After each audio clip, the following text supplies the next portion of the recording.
The advent of casinos in this country, racing lost 2/3 of its market. Now, you can criticize it for not having kept its market, but how do you compete with casinos who have 1/3 of the tax rate?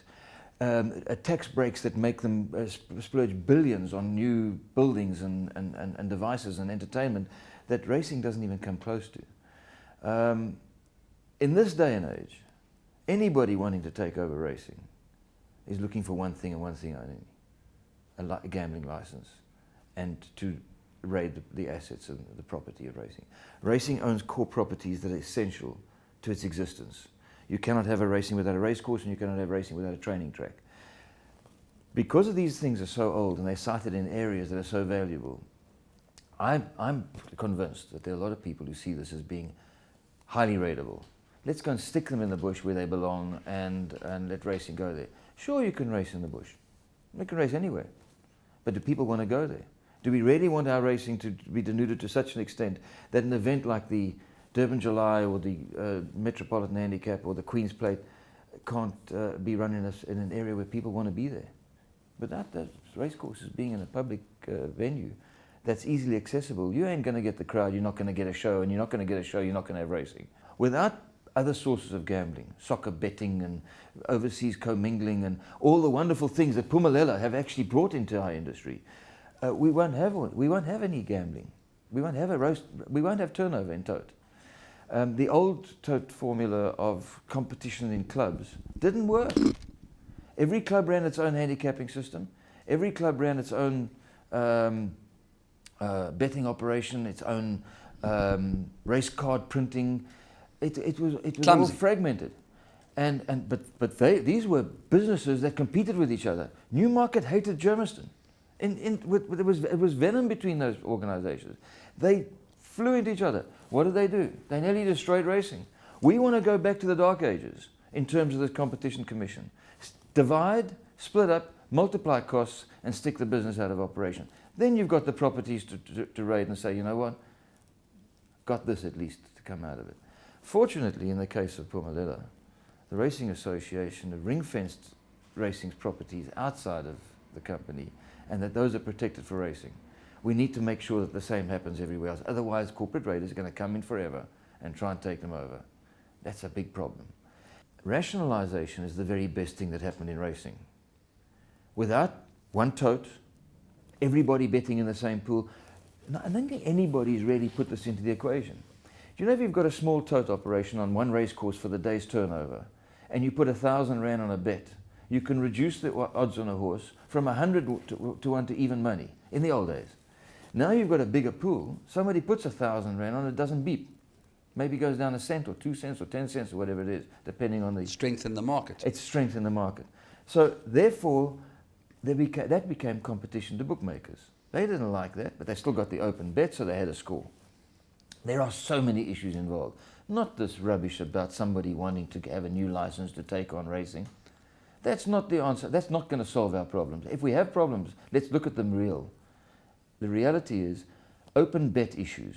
That should go to the Competition Commission. Let's address the real issues in racing, not somebody's aspiration. PHINDI KEMA is misguided. She had a failed operation in Port Elizabeth, in Addo, with her farm. She took over Elwyn Phillips's farm. Go and have a look into the background of that. See what you could take your carte blanche style operation, investigate what went on with her staff.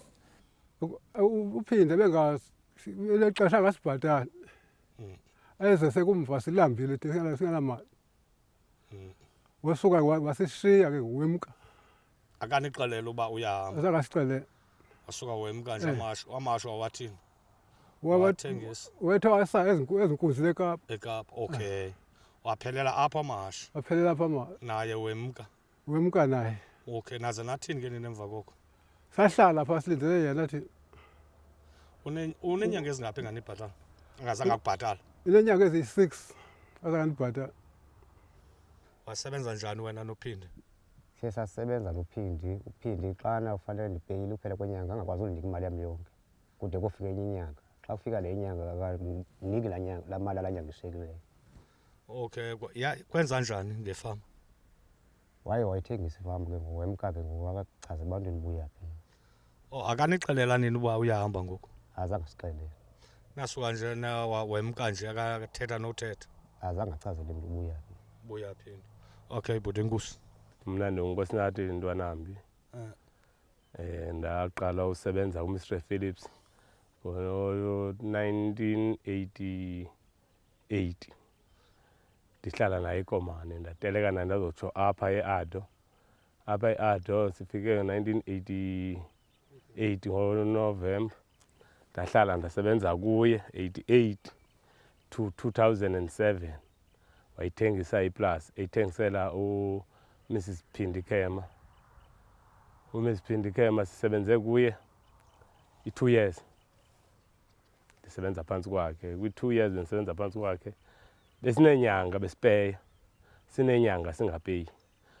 Ekugqibeleni ngoku ezakumka ukuze singaphinde simbone, uye wasipeyisa akasipeyisa ngoMeyi.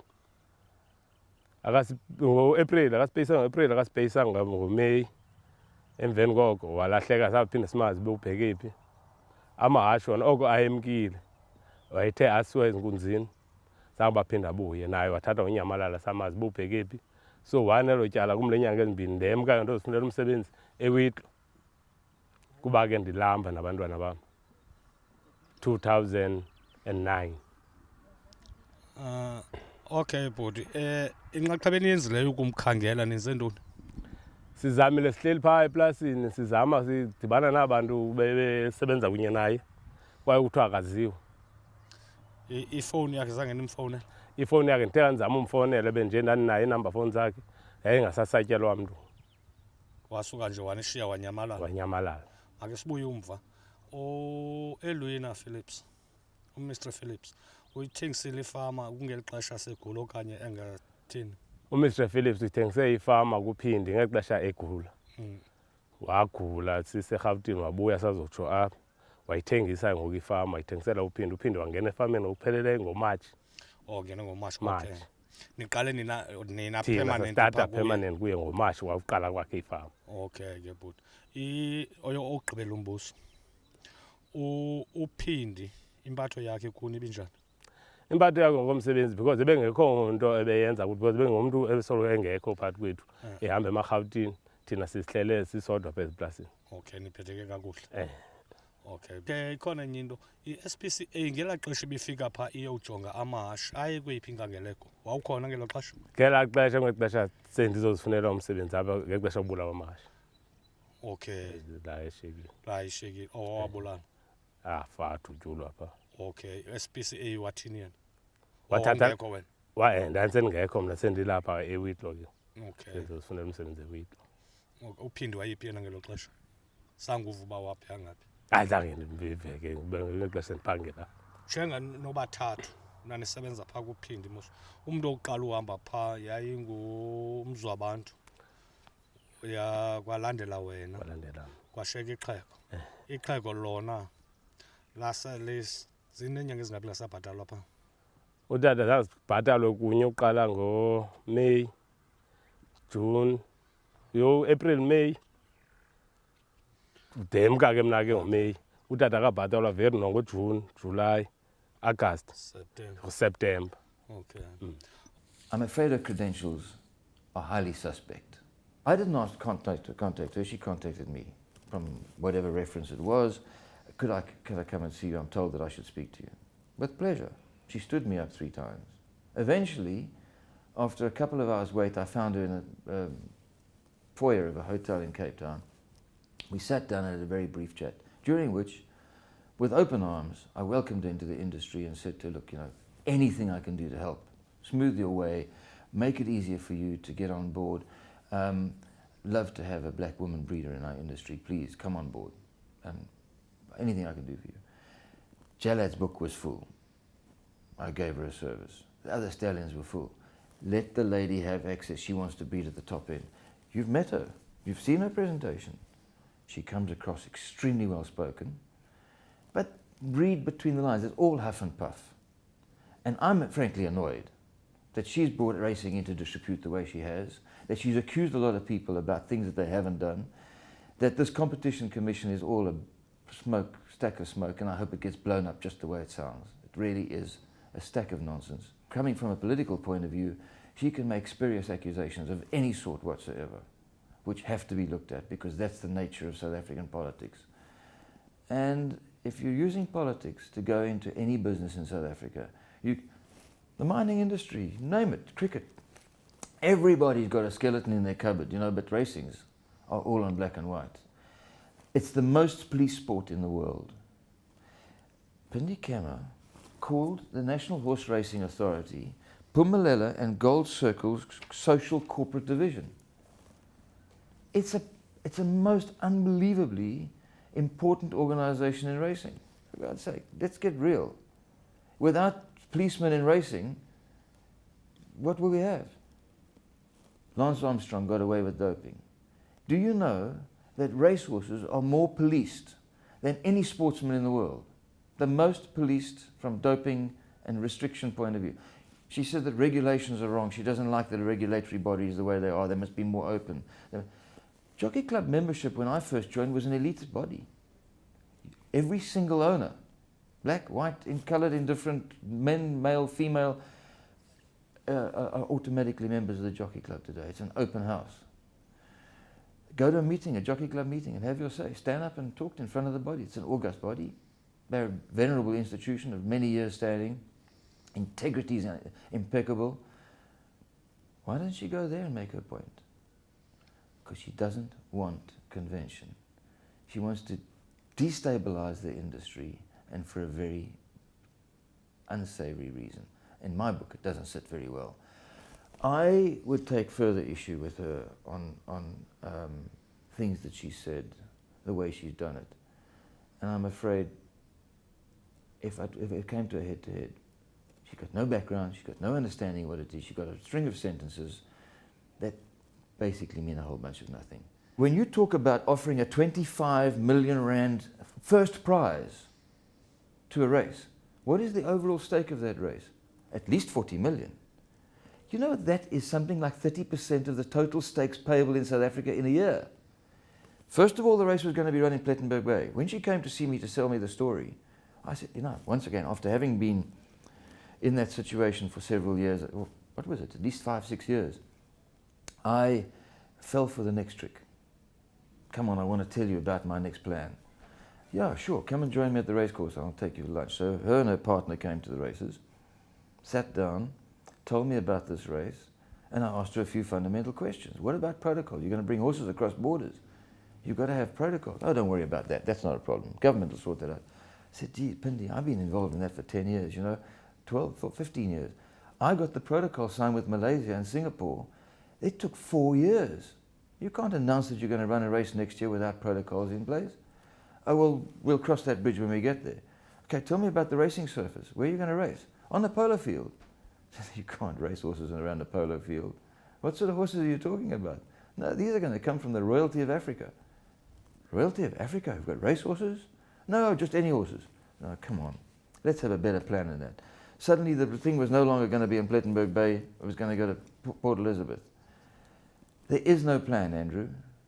It's all huff and puff and smoke. And I hope sincerely that the Competition Commission look at whence this challenge comes from. I pray, I haven't seen the submissions, but I pray that South African racing has presented itself properly at that, and done its homework and done it properly and presented it properly, because it cannot be too hard to answer the challenge. That's been said. Give us a decent challenge. And if there is somebody, a new player that wants to come into this game, by all means, have a plan, have financial backing. You need lots of it. Funny thing is that PHINDI KEMA brands racing an elitist, male-dominated, white sport. Wow, I've spent 17 years trying to get, I'm in the game for 37 years. I spent 17 years educating grooms in the Cape. Cost 18 million rand.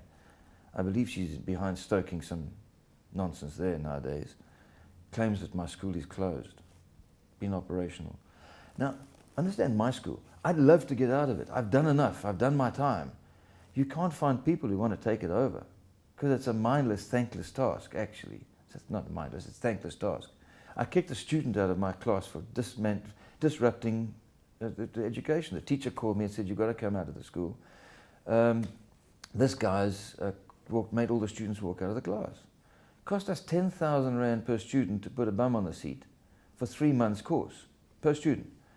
This guy was trying to hold a union meeting, a school union meeting. I said, "We're not a union. This is a charity. You can't unionize a charity. Come on, guys. What is your problem? What do you want?"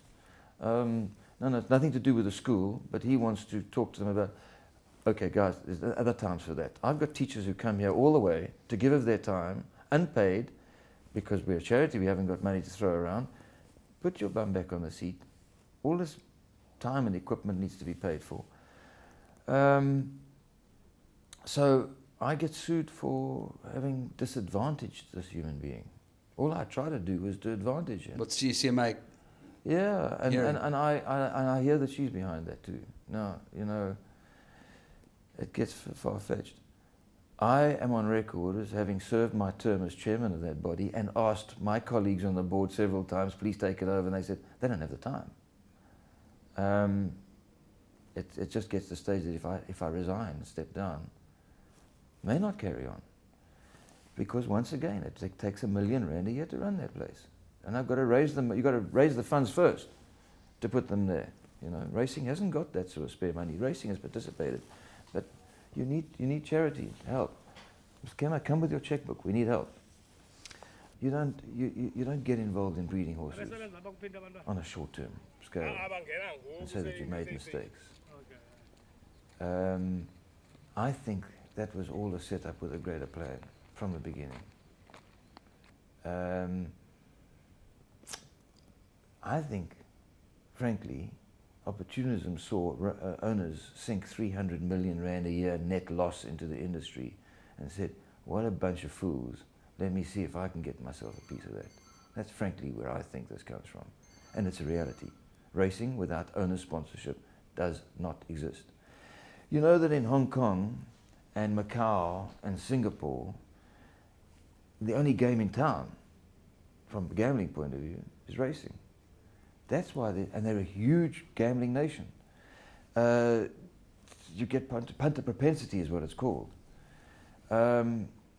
Historically in the Cape, you had a Calvinistic government of Afrikaans rulers who saw racing as an evil. And there was no ways in the world there was a tax deal or any consideration for racing. The government took. When Paddy Wilson ran racing in the Cape, and I first came onto the board 18 years ago, racing paid 113% of its income in tax. That was it. With VAT and tax, 113. Before you opened the door, you had to lose 13% of your turnover for the year. Sorry, of the turnover. You know, you couldn't run a game like that. I remember Paddy Wilson calling us all to a board meeting, and representatives of the then Premier came into the board. Paddy Wilson got up, threw keys across the table and said, "The show's got to go on tomorrow. There's the keys, take over. We cannot operate with the present circumstances." They bonded properties. It wasn't a question of maladministration. You can't change tax structures without government cooperation. Racing's always had a bum rap from government. And this whole background to this thing just needs, I hope it highlights one thing, the exigencies of how racing is treated by the tax, by the differential between casinos and racing tax. There's a whole other bunch of issues. Look, I'm not a director of any racing organization. I happen to be president of the Groom School Trust simply because it needs help. I don't envy them their job. I wouldn't do it for anything in the world. The administrators of racing today have a very tough, very, very tough operation to run under very, very tough conditions. And without other gambling, I do not believe it can work. I know that there are economists of banks that I talk to who've done examination of the books, and they look at Pumela shares, obviously, from an investment point of view. It's not an easy operation without a sideline, the side offshoots of betting that they've got, soccer pools and what have you. Racing couldn't survive. Thank goodness for those forms of betting. Now, whoever wants to disrupt that license will see the demise of racing, and that's what I want to protect. As you say, the reason why I get up in the morning is because of a racehorse. And I'm not letting anybody mess around with that too easily.